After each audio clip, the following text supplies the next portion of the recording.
and welcome to Alzheimer Speaks Radio. I'm your host, Lori LeBay, and I'm so excited that you're joining us today. We are going to have a fascinating conversation as usual as we learn from people all around the world at all ages and stages of life. Stay tuned as we shift our dementia care from crisis to comfort. Here we go. What you think about, you will bring about the mental change.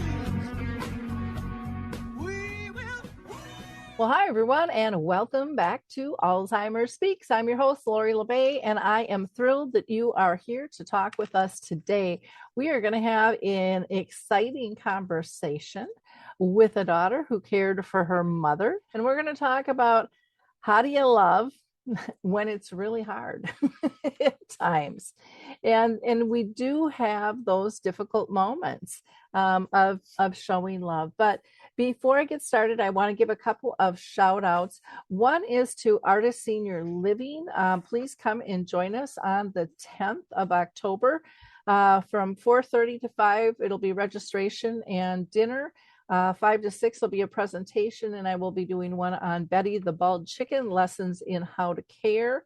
And then if you are going to be in Texas, I'll be down in Amarillo, Texas on November 10th, celebrating the 14th Annual Caregiver Conference with the Area Agency on Aging.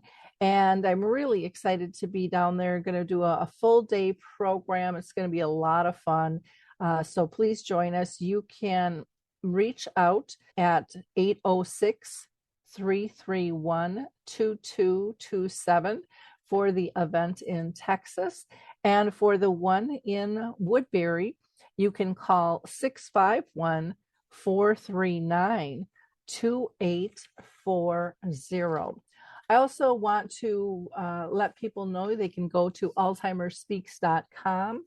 There we have one whole tab that is all free resources. There's a tons of different things from dementia-friendly communities and memory cafes to dementia chats and dementia in the arts and so much more. So please visit those. And you can also get to Dementia Map, which is our global resource directory, which is free to use, and no one's going to ever ask you for any contact information. You can also go there and sign up if you are a vendor, if you have a service, product, or tool, or a social media group that you want listed. Absolutely no cost. Of course, we do have things that can be upgraded if you would like to do that as well. So I think it's time to introduce you to our guests. So let's do that right now. So Carolyn, I am so excited to have you on the show. I've heard about you and your book actually for quite a while. And I am really, really excited to have you share your story with our audience here on Alzheimer Speaks. So I'm going to have you first introduce yourself to our audience, and then we'll get into your story. Okay, that sounds great. It's such a pleasure to be here. I've been following you for a while, Lori. Your dementia maps is something that's really, to me, a wonderful resource. And listening to your radio talks has been great. So I liked getting caught up on all of that, especially before we got a chance to speak. I'm the author of Walking with Faye. It's been out since Mother's Day of 2022. So just over a year and a half now. And I've found myself speaking with podcasters and doing some public speaking now and some book club talks, because what I'm finding is there are so many people who have this story to tell. And the purpose of my book was to help that new shocked caregiver understand that they're not alone in all this, and this big thing that's now happening to them has happened to others. And although they're not feeling at all like they have a handle on how to deal with this, or that their emotions are warranted, or that the mistakes they made are normal, my book was, written so that then people behind me could kind of feel that validation and normalcy, and in the end nudge them toward loving that person that has become suddenly so unlovable to them. Well, that's a really, I think why so many people write these books is they all felt isolated and alone. Like, where is everyone else like me? And we come out the other side going, we want to be able to help others. We want to teach others and at least pull that element out. And hopefully they'll learn some other things along the way with this, because it is just so overwhelming. Now, your mom's got dementia. Have you had other people in your family or circle of friends with dementia around you as well?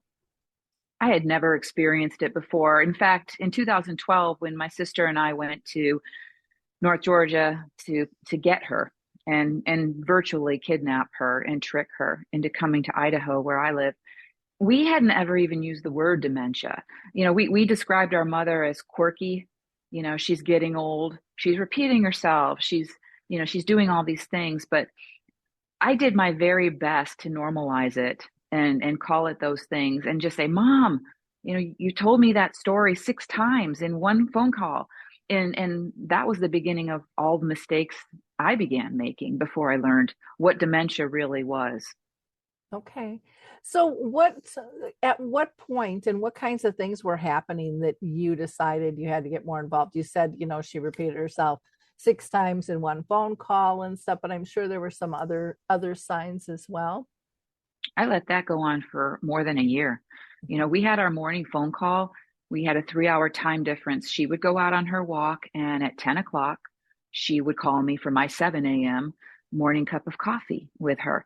And she talked a good game. She would tell me about her garden and her church and her neighbor that she made a pan of lasagna for because his wife died.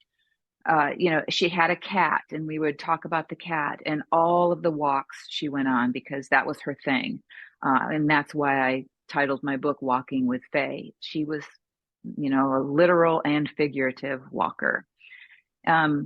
I visited her from Idaho once a year. It was that obligatory, go on out and see my mother, spend a long weekend with her, and then go back home to my very busy life. But the morning talks were, the thing that kept me connected to her and kept me in denial because she sounded fine, other than, like I said, other than the repeated statements that she made. And things started getting a little bit worse when she started talking about a man she was sure was at the end of her driveway, watching her house at night because she counted the number of cigarette butts that she found at the end of her driveway. And then she started losing things. Jewelry was turning up missing. And she was sure that somebody was coming in at night and moving things around. Her quilts weren't in the same spot that she had put them the night before. Those kinds of things were starting to put, alarm systems up on me, but I still tried reasoning with her and rationalizing those things away. Mom, there couldn't possibly be somebody doing that. It really wasn't until I was awakened very early one morning by a sheriff. And the sheriff called me and said, we found your number and I want you to know your mother has been driving on the wrong side of the road and cutting people off. And I've been getting calls about that. And even then, it was like 5 a.m. It was dark out. And I blinked my eyes in the dark and I said, well, can't you do something? You're there. I'm 3,000 miles away. Can you, pull her over next time or take her license away from her? And he said, ma'am, I need you to step in, your family. So I assured him that I would, but when I hung up, I knew I wasn't going to have that conversation with my mother because I knew exactly how that would go. She would be upset. She would be paranoid that her neighbors were telling on her, and she would most likely deny it. Not too soon after that, I got a phone call from the Department of Health and Family Services, and a nurse had been assigned to my mother's care because she had fallen and her neighbor discovered her. She hadn't been taking her diabetes medication properly. And when they stabilized her, she couldn't remember anybody to give them a name to come get her. So they assigned a nurse. The nurse brought her home. took one look around the house and saw the condition she was living in and called me, found my phone number on the refrigerator, and she really laid into me. She asked me what kind of a daughter would let her mother live in those deplorable conditions. And I honestly didn't know what deplorable conditions she was talking about, because my mother, her housekeeping had slipped for sure. But during the year that I had seen her, I had no idea just how bad it had gotten in her house. Wow. And that whole sense of denial is normal. I used to sell real estate for 25 years. And so I worked with a lot of families and seniors in transitions.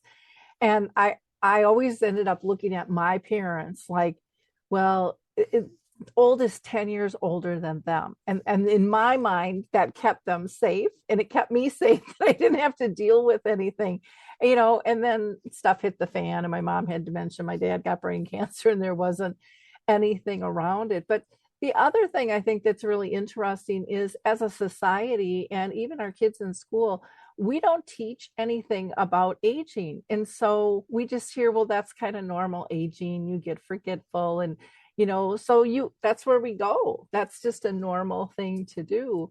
And then you add in, as things get worse, you're looking at, well, what do I do with my life? What do I do with their life? And then everyone shuts down because nobody really wants to address it until there's a crisis. And it's too bad that you were, scolded by that nurse, because again, that doesn't add to the communication flavor of let's all get along here. And again, you're 3,000 miles away. But yeah, those are some pretty big things, driving on the wrong side of the road, and then the falls, not being able to take the medication, and the diabetes thing. I can't tell you how many times I've heard both of those stories. And it's way more common than people to admit on that. How about the pandemic? Was your mom still living alone, or was she with you by that time? When I went to get her, it was 2012.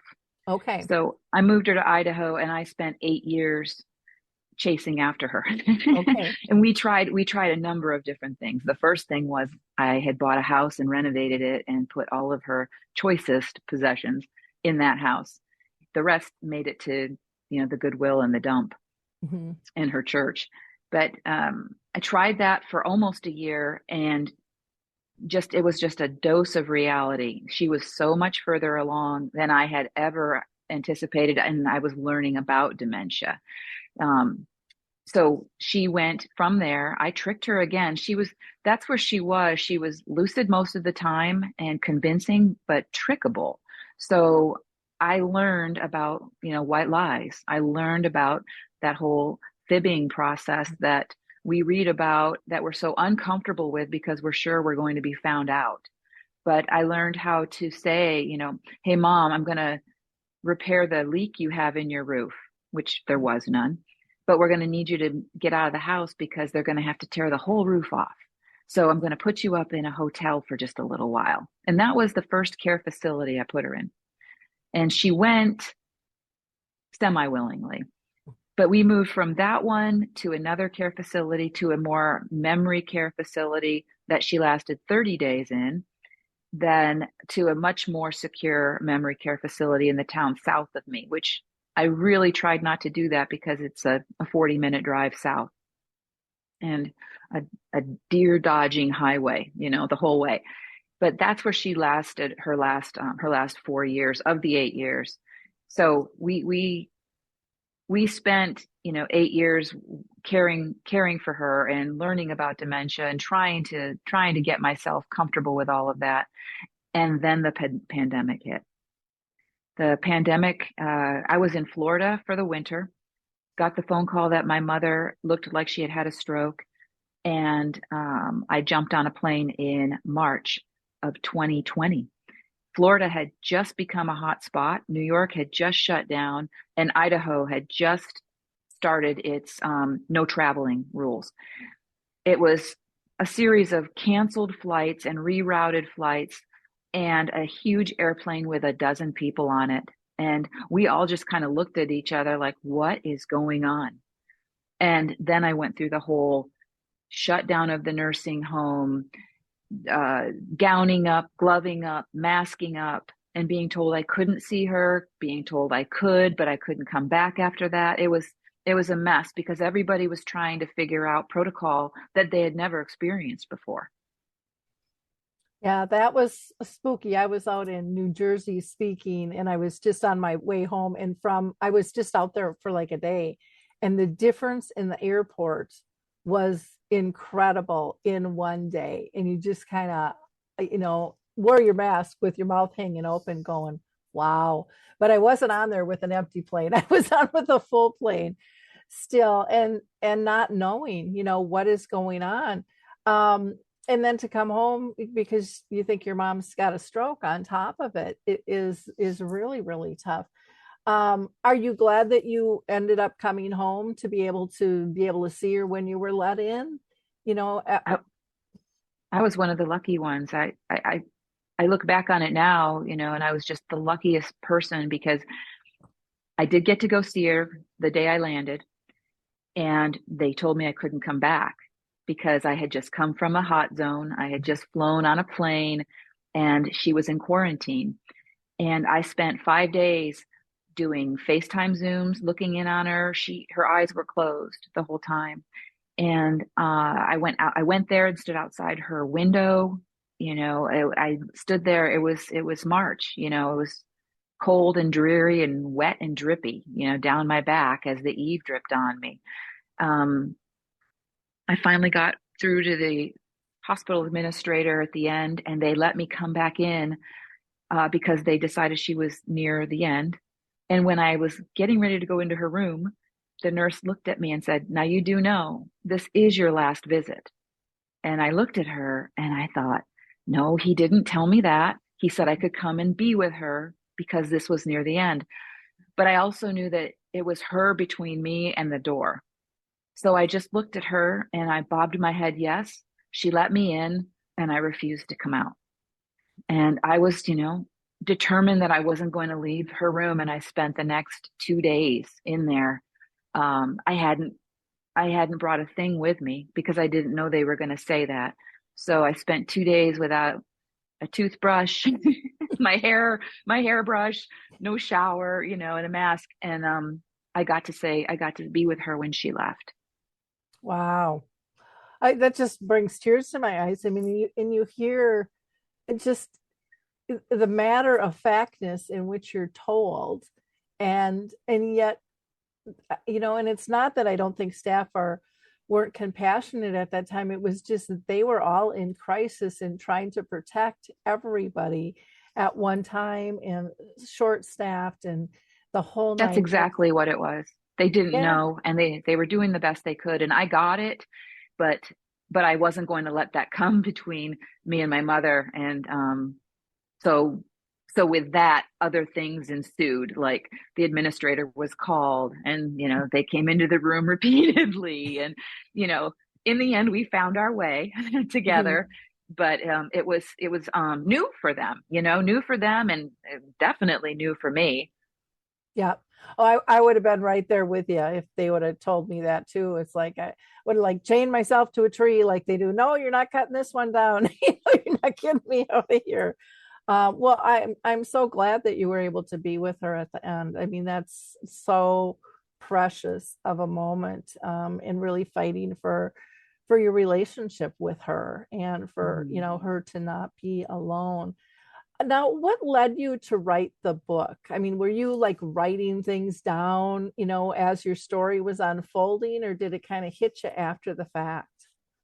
That was the thing, sort of like we said in the beginning here. I think there are mainly two kinds of people in a crisis. There are the ones who they're glad it's over and they tuck into their shell and they don't ever want to see that scenario again. They don't want to talk about it. They just want to move on. And then there's the other group that are so shell shocked by it that they just have to tell their story. They have to let other people know what happened and hopefully guide them from it happening to them.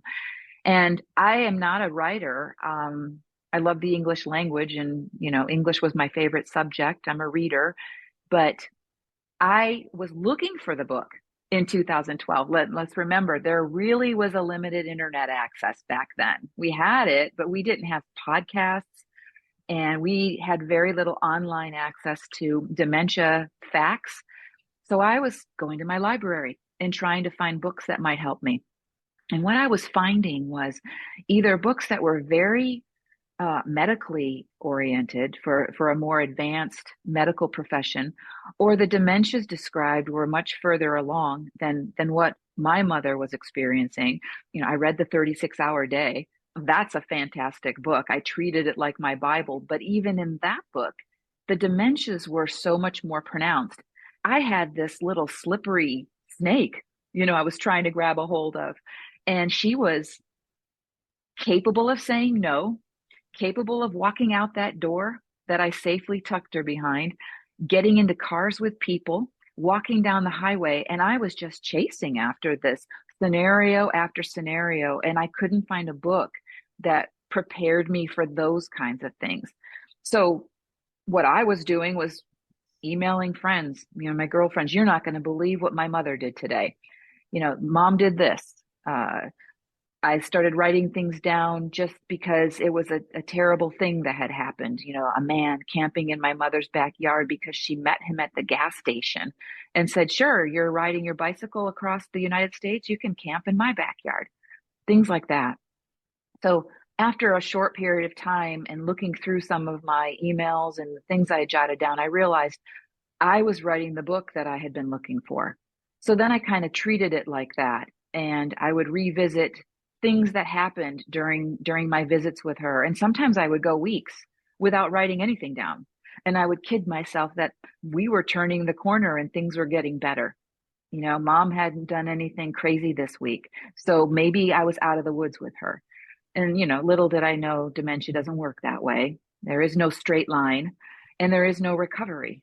So then I'd find new material to write about and keep adding to it until I knew what my final chapter was going to be.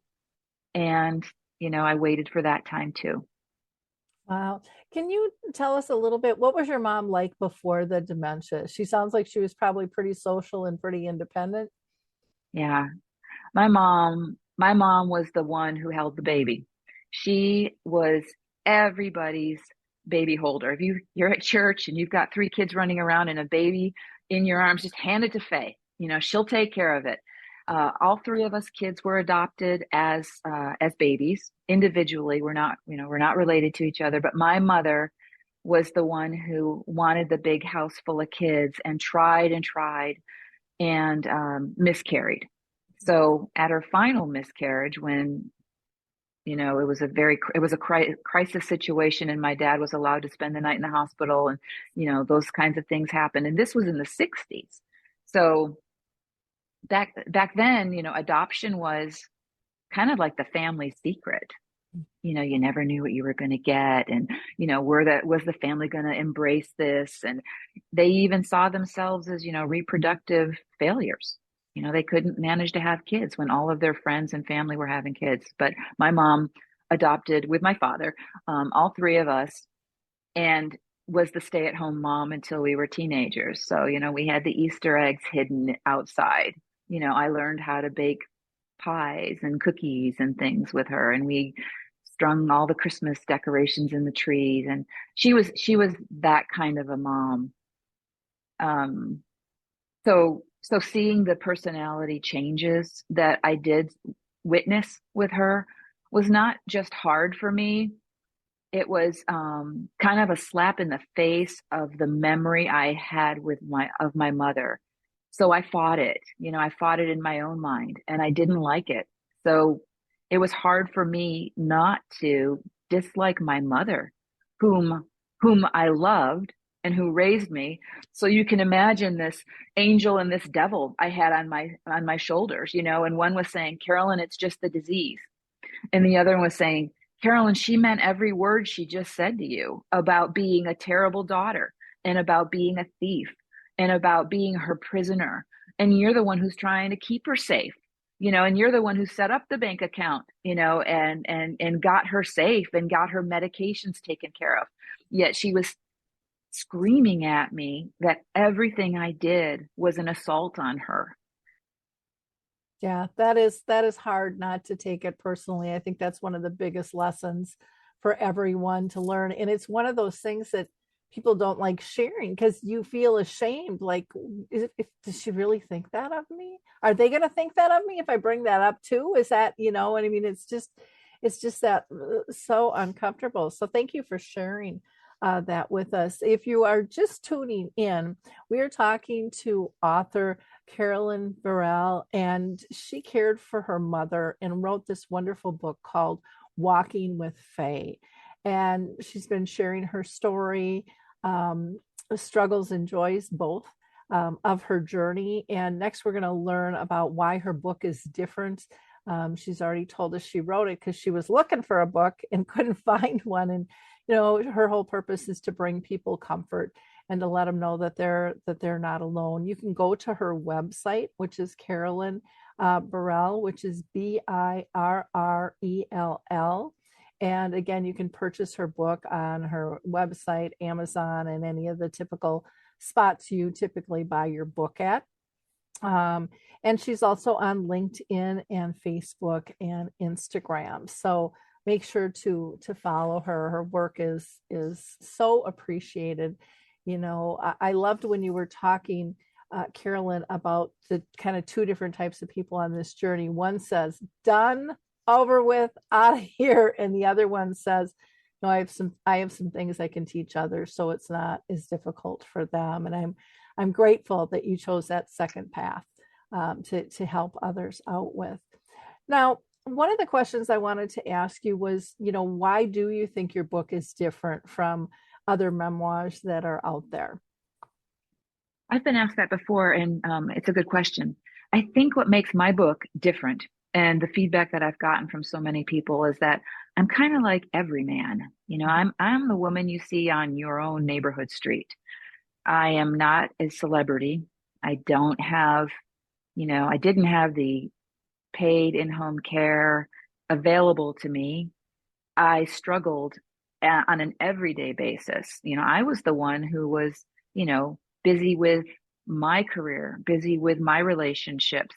I had a full life that nowhere in there was this built-in category of, take care of mom who doesn't want to be taken care of, who's going to buck you every inch of the way while you're trying to live this busy, normal life of yours.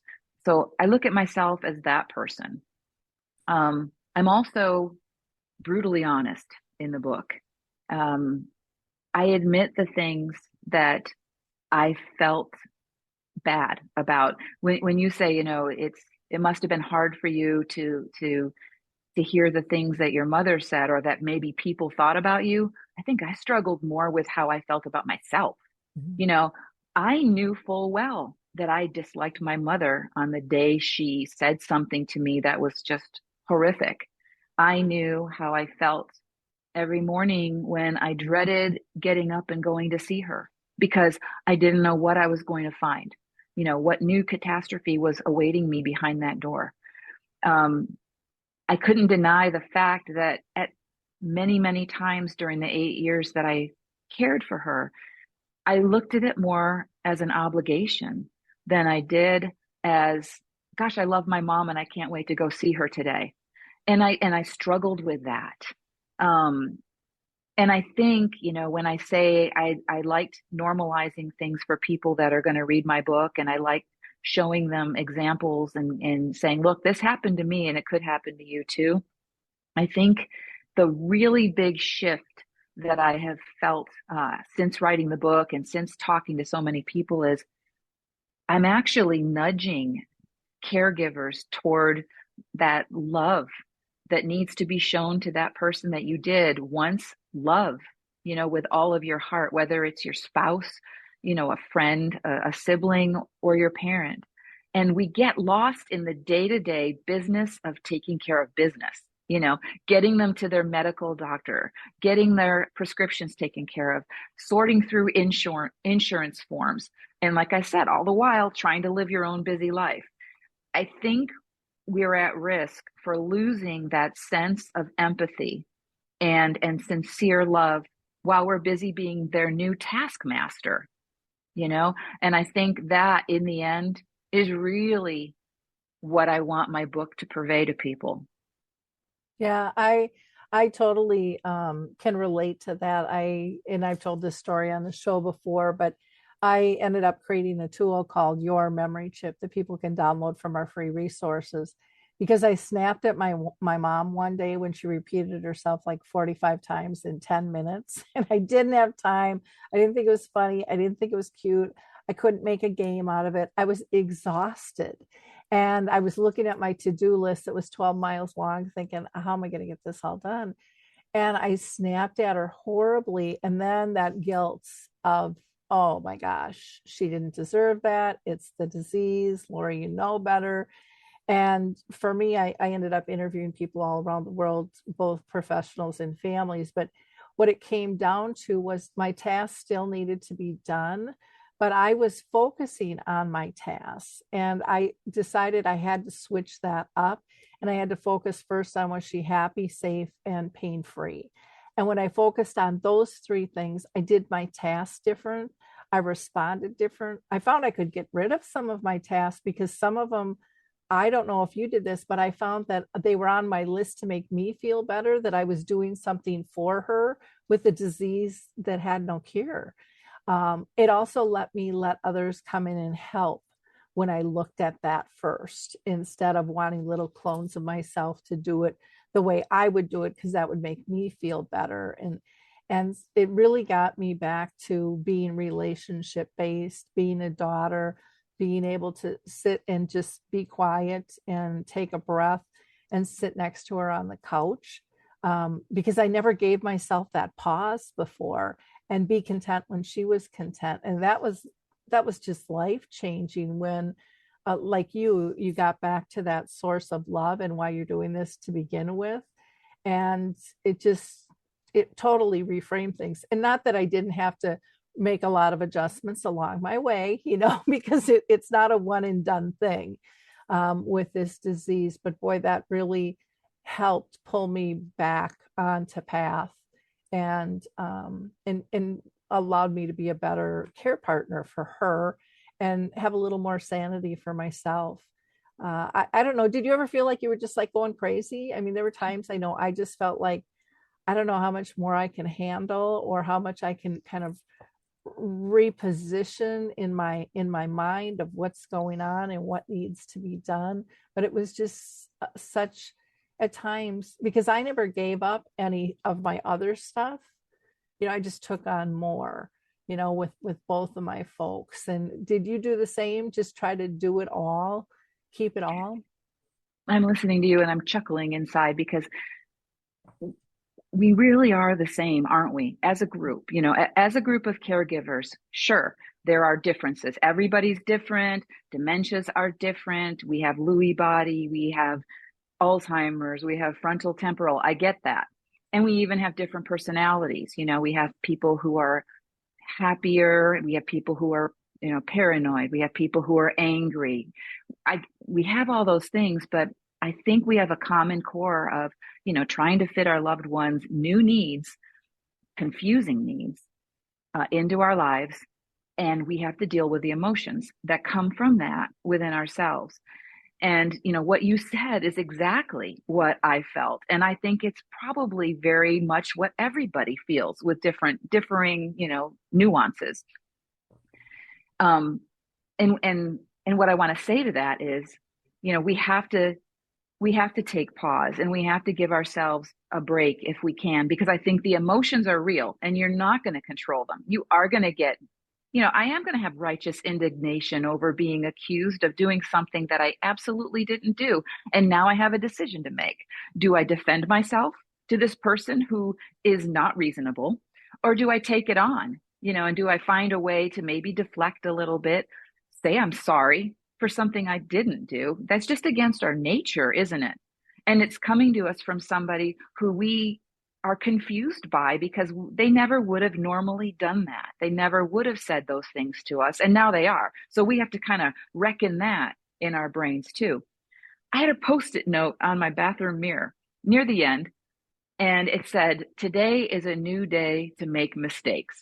Because, like you said, I wasn't perfect. In fact, I wish I had more time. I wish I'd had more time to practice the things that I had learned along the way, because I felt like I learned them later. I struggled for so long. And again, the reason I wrote the book, if I can just help a few people prepare themselves sooner, and gear up for it and remind themselves more often to, like you said, be present and think more about, gosh, mom is particularly difficult today. What's going on with her? She's more frightened than ever. What happened to frighten her? And what can I do to ease her mind a little bit and get a better reaction out of her? If we could stop and do that a little bit more often, the end result is we have a happier mom. But what we're really tending to do is react to mom's orneriness. Like, how dare you? How dare you act that way to me when I'm the person who's sacrificing everything and I am taking time out of my day to get you to your doctor's appointment that you forgot about and you're not dressed and we're going to be late. Yeah. It's just that human nature that we struggle with. Well, and like you said, getting to the whys, why we are not taught that in school, to me is asinine, because you can use that in all of your life if you're dealing with kids or friends or, partners in life. Why is there that reaction? It's empathy. It's empathy, isn't it? And Yeah. we're missing it because we're getting caught up in all the other tasks of the day. Yeah. Well, and you had mentioned earlier, the white lies or the fiblets, of going along. And there are some people that just absolutely, I had one woman just ream me out when I was out east and I was doing a talk, and she came up afterwards and she said, "I will never, ever lie. That is the core of who I am in my relationship with my parent, and I will not do that." And I said, that is your choice. But also part of your choice is, do you want to bring them comfort or do you want to be right? And so what's going to be most important to you in your care style? And that's something I can't control. I'm just here to give out different opportunities. And to me, like I said, it came down to that, safe, happy, pain free, because I had to come back down to kind of Maslow's theory and go, what is the basic need that every human has and wants? And we're all the same, those three things. I don't know if I suppose maybe a masochist, doesn't care if they're feeling pain or not, but, it's just, that's for most of us, those are three basic things that we all want. And we all want to fit in and belong and feel part of community, instead of being told what to do all the time. Or, I mean, I know I don't even like bringing my car in to get an oil change, because I don't like giving up that control for 20 minutes. It's just, that's my personality. I don't necessarily like receiving help, but I love to help other people.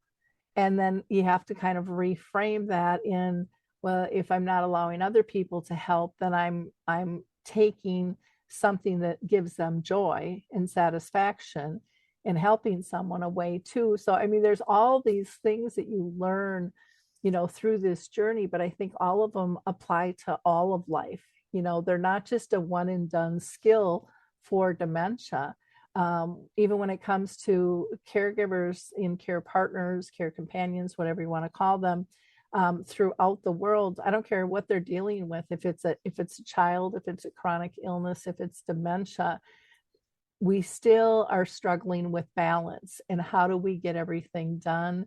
How do we serve the best and still maintain our identity, which I think sometimes we struggle with greatly. I know after my mom died, I kind of felt like, who am I now? I had this big gap of time, and I had pulled away from friends and I wasn't as connected as I once was. And I really, people are like, well, what do you like to do? I don't know. I don't ask myself that question because there's no time to do that. So it was kind of an irrelevant question. Did you ever feel that way? Oh, all the time. And back to what you said about, dementia or not, really what we're talking about is human relationships, aren't we? I had a reader email me and say, I wasn't going to read your book, but a friend suggested it. I don't have anybody that has dementia, so I just didn't see the point in it. And in the end, I realized I have this one difficult friend that we always spar, we always butt heads, and I don't want to lose her. And I realized I don't have to be right all the time.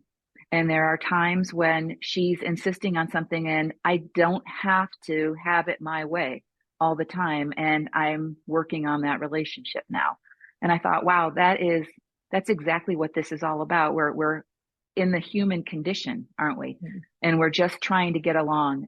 And if there's, one little thing to learn about that, like you said, we don't have to be right all the time.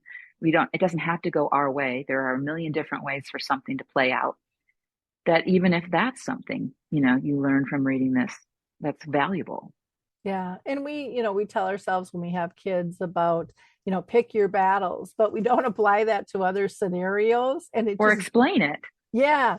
And it just drains our energy and our friendships and our relationships. And sometimes we let it destroy them, Right. altogether.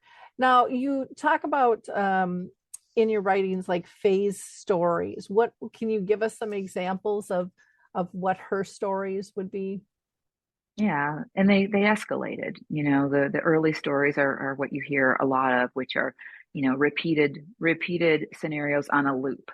You know, uh, the same story about her cat, or would you like a cup of coffee? How many times did I have a seat with my mother and she would ask if I would like a cup of coffee? Many times when I had the cup of coffee sitting in my lap. Mhm. Those kinds of things were the first little warning bells. And the lost jewelry and the man at the end of the driveway. One of the big ones really was the man who she allowed to camp in her backyard. He did pop a tent up, and I had to go ask him to leave when her neighbor called me and told me there was a man in her backyard, because I knew she was going to wake up in the middle of the night. She was going to look out that window and be totally surprised to see somebody in her backyard, and it was going to frighten her. That escalated, that kind of thing. She stole her neighbor's mail, and she would do it in the middle of the day. So she would just wait for the mailman to come by and walk over and open their mailbox and take it and bring it into her house, because she was sure that that mail contained information on her and that they were keeping an eye on her. Somehow that little brain of hers made those dot connections. She would walk to the gas station up the street and buy a gallon of milk. And she would do that 3 times in one day and then put them on her counter because she couldn't see them if they were in the refrigerator. So I would be greeted by, numerous gallons of milk on her countertop in various stages of ready to burst. Mhm. And inevitably, she would open one for her coffee and she would have milk everywhere. So, these are the kinds of things that you're telling yourself they're not normal. These are not excusable behaviors, even the early days. And trying to get yourself geared up to insert yourself in a incredibly independent woman's life and take away her independence, and not welcomed doing it. Imagine trying to gear yourself up like the woman you talked to who said, I would never lie to my parents. Well, I felt that way too, because they were the authority. I was raised in a strict patriarchal home. Dinner was on the table 30 minutes after my dad pulled into the driveway. And we all were there to eat it, not talk about it. And so being raised by somebody like that and then trying to take anything away from them was not only unheard of in my book, it shattered me. Mhm. It scared me to death. Yeah. Well, it kind of rips at, like you said, the core of everything you've learned all your life, and Exactly. that's really tough. If there was one thing that you want your readers to walk away with after reading your book, what would that be? Without a doubt, it is now that, your loved one is here for a finite amount of time. It may feel like forever, but they definitely are here for a finite amount of time because that is what dementia is. There's no recovery from it. And there are stages, and you can educate yourself on those stages and try to be comfortable with them. And you can even follow your loved one through those stages. But more than anything, and it's the one thing that I think I struggled with the most after my mom passed away, was you don't get a second chance for a do-over. You know, once you can figure out how to make your loved one feel loved, and I'm not talking about loving them by getting them to their doctor's appointments and taking care of them and making sure they're fed and clothed. I'm talking about not sighing in front of them when you're having to deal with something, not rolling your eyes because your loved one repeated themselves again for the 100th time, not rushing them when they can't go any faster. I'm talking about showing them love. And if you can practice that and get good at it and remember to ask yourself when they're at their worst, you know, they must be very upset about something to be lashing out at you today. If you can get to the bottom of that and practice finding that out, I think that is what I want my reader to take away, because it feels horrible to know that your person is gone and that all you can remember is that last harsh thing you said to them or that last shortness you treated them with when they were here during that time that you had time with them and could have done it differently. Yeah, I'm so glad you brought up about using kind of multisensory engagement because people think that they don't understand, they don't take things in, and they might not be able to process things in a logical order and timely fashion, but they do process emotions and they will pick up the eye roll. They will hear the sigh. They will see your arms crossed. They will hear, your feet stomping across the floor. And they know what all of that stuff means. And, people with dementia have told me that they actually rely on that more. Same with lip reading. That's why it's important to be face to face instead of, having your back turned to them and talking. Is they say it's kind of like what they've always heard about someone who is blind or deaf, that their other senses increase to help them put the patterns together. And so it is amazing what they understand on that emotional level. And a lot of times, and this might get to some of those whys, if you can keep this in mind, that an emotion is coming out and it's being triggered because something that just happened reminded them of something else way back when. And it had nothing to do with what's happening now, but that feeling was associated to something that was either happy or sad or scary or whatever it was in the past, because they don't have the details, but the emotion is still ingrained in their brain. And I've always found that really, really fascinating. So that's an important thing. I mean, I hear that from my daughter who's 35. Mom, I heard your sigh. I'm like, what? What are you talking about? I mean, because we are unconsciously doing a lot of those things. Or you just rolled your eyes at me. No, I did. Yes, you did. Well, I guess they're looking at me and I'm looking out and who knows what I'm doing, but really, in order for us to be conscious of those things, we have to slow down and we have to think and we have to breathe instead of rushing through life. And to me, it's a choice of consciously caring. And there's a difference between caring and doing those tasks and really consciously thinking about the hows and the whys. And what are you there for, and how do you want to feel after they're gone too? Because you brought up a great point of who wants to think about what they didn't do or that they didn't do as well as they knew they could have as their last memory.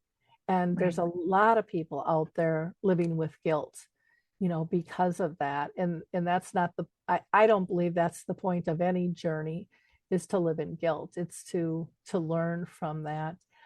Anything else that you want to share? This has just been a wonderful conversation. You've given us such great insights. I feel like you've asked me all the right questions, and and we've covered so much ground. I think the only last thing I would say is sort of a tag onto what you just said, and that is, ask yourself, how would you like this conversation or interaction to go? How would you like it to turn out? Would you like your loved one, to have the relaxed shoulders and maybe a little smile on their face? If those are your goals, see what you can do to find a way to help them achieve that. Because the A, B, and C of it, don't matter as much as what you're asking yourself your end goal is. And that's in any relationship. I have an interaction with somebody at the grocery store. I want them to turn around and continue shopping with a little bit of a smile on their face. How do I go about doing that? It's almost like, giving the gift, give that gift of love to everybody that you come across. And I think anybody who's listening to, this episode of your show, they're already halfway there, aren't they? They're curious. They want to know a little bit more about maybe what I have to say, and they want to pick up maybe that one little tidbit. Then they're halfway there. Exactly. Well, in wrapping up, I can't thank you, Carolyn, enough for sharing your story, your journey for caring for your mom, and your book, Walking with Faye. I think it's an extraordinary journey that you're sharing, giving people that sense that they're not alone. And like you said, being brutally honest with the good, the bad, and the ugly on this journey. We can't help if we're really not authentic in terms of what's going to happen. And just because it happened to you or it happened to me doesn't mean it's going to happen to them. But it opens up the door for people to understand, well, maybe something different will happen to me, but I can still learn from other people's journeys in terms of how they handled it. And, this isn't a one and done, get the book 101 for dummies in dementia, caregiving. I mean, it's not out there. Everybody's journey is different. There's not a right or wrong. Our personalities, our relationships, our financial abilities, our, emotional, physical abilities, all of that stuff comes into play. Physical distance, our communication skills. I mean, it's endless in terms of all the things that impact us. So, for our audience, I'd really ask that you be a giver of hope. And by that, I ask you to like, click, and share, not because I want the numbers. I am not a numbers girl at all, but I know, just like Carolyn knows, there are people in your sphere of influence that need this information, but they don't know where to find it. They don't know how to grab it. And so make it easier. Or maybe it'll be somebody who isn't dealing with dementia, like that one reader who wrote her and said, hey, I can apply this over here. Giving care is a universal thing we all do. And there's so much that you can learn from her book. Again, you can go to her website, Carolyn, and her last name is BIRRELL.com, CarolynBirrell.com. You can purchase her book on Amazon or any of the typical spots you go to. You can also follow her on LinkedIn, Facebook, and Instagram. Thank you, everyone. And Carolyn, again, thank you so much for your time and the love you put into sharing this. I know this is a lot of work to write a book and then to even just get out there and talk about it. It's time consuming, but you're helping a lot of people. So thank you. It was a pleasure being here. Well, I'm going to give you one last push to go to alzheimerspeaks.com. Check out all those free resources we have. We've been curating them since 2009. Won't cost you a penny. You don't have to give us any personal information. They're just yours for the taking. And same with Dementia Map. Check that out. We've got over 150 different categories. There's a glossary of terms, a calendar of events, and some great articles, so much more. So you can just go to dementiamap.com as well. See you next time, everyone. Bye-bye. Well, hi, I'm Lori LeBay, and I wanted to tell you about Alzheimer's Speaks, which is another great podcast. You see, my own mother lived with dementia for 30 years, and I felt lost. Did you know every 3 seconds someone in the world is being diagnosed with dementia? odds are it's going to hit your families too. We want to help you connect to services, products, tools, research, and stories so you can be prepared. Please subscribe to Alzheimer Speaks on your favorite podcast platform.